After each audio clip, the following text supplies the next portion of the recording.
Dear students, আজকে আমি তোমাদের কাছে নিয়ে এসেছি আরআরবি রেলওয়ে গ্রুপ ডির ম্যাথ প্র্যাকটিসের একটি গুরুত্বপূর্ণ এবং মজাদার শর্টকাট ট্রিক্সের একটি অঙ্ক। দেখো, তোমরা যে অঙ্কটা দেখতে পাচ্ছ, এই অঙ্কটা কিভাবে করব? আমরা তো প্রত্যেকেই পারবো, সবাই পারবো এই অঙ্কটা সলিউশন করতে।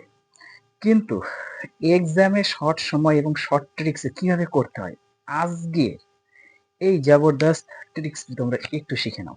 ওকে, ফলো ইট। দেখো, কিচ্ছু করতে হবে না, জাস্ট শুধু আমরা দেখব। কি দেখব? বিষয়টা একটু খেয়াল করো। নিচে যে সংখ্যাগুলি রয়েছে, নিচে এই দুটো সংখ্যা, ওকে, নিচে যে সংখ্যাগুলি রয়েছে প্রত্যেকটার এই দুটো সংখ্যার ডিফারেন্স আমাদের উপরেরটা আসে কিনা আমরা একটু খেয়াল করব। অবশ্যই 7 থেকে 5 ডিফারেন্স উপরেরটা পেয়েছি, এটারও সেম ডিফারেন্সটা আগে আমরা খেয়াল করব। ওকে, 12 থেকে 5, তার মানে উপরের সংখ্যা কিন্তু আমাদের আসে এটা ডিফারেন্সটা করে। সেম ভাবে এটারও আমরা দেখব ডিফারেন্সটা করে। ওকে, যে উপরের সংখ্যা আসছে কিনা। 12 থেকে 7 চলে গেলে অবশ্যই কিন্তু আমরা উপরের সংখ্যা পাচ্ছি।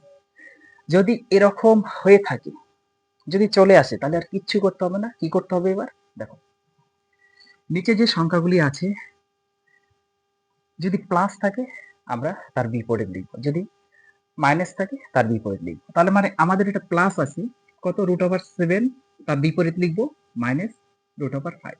ওকে, এই প্লাস চিহ্ন আছে, প্লাস চিহ্ন দিয়ে দাও। এটারও মাইনাস আছে, তার বিপরীত লিখবো √12, মাইনাস আছে প্লাস √5। ক্লিয়ার? এখানে মাইনাস চিহ্নটা আছে, মাইনাস চিহ্নটা থাক, দিয়ে দিলাম।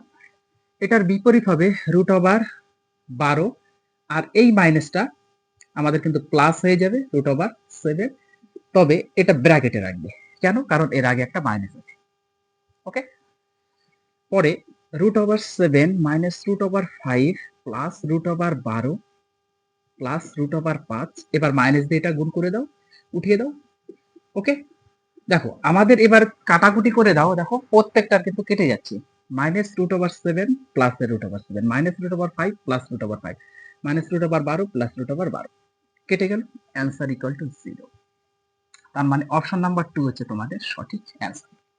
কেমন লাগলো ট্রিক্সটি? অবশ্যই আমাকে কমেন্ট বক্সে কমেন্ট করে জানাবে, এবং ক্লাসটি যদি ভালো লেগে থাকে তাহলে একটা লাইক করতে কেউ ভুলবে না।